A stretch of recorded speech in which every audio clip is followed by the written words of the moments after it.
Kinwestiyon ni Pasig mayoral candidate Sara Diskaya ang umano'y sobrang budget na inilaan para sa pagpapagawa ng bagong City Hall. Pero ang kampo ni Mayor at re-electionist Vico Soto ayaw na raw patulan ng issue. Yan ang agenda report ni Hannah T.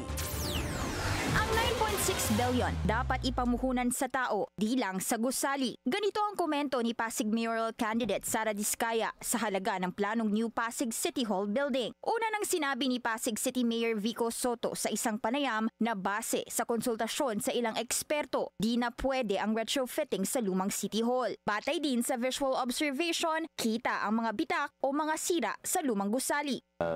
It's a ticking time bomb, basically, and it really will not survive a big earthquake.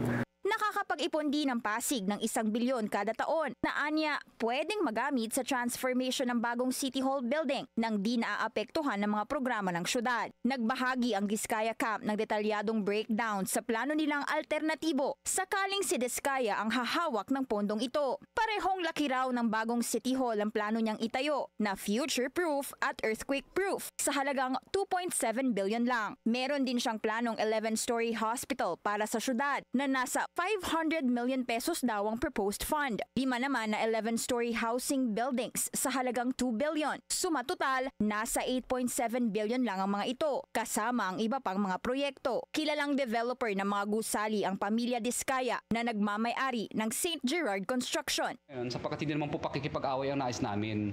Gusto nga namin makatulong pa. At si Ate Sara po, kaya po siya tumatakbo dahil gusto po niyang mas makatulong pa sa mas malawak na paraan. Kasi, totoo naman, hindi mo kailangang maging politiko para makatulong ka.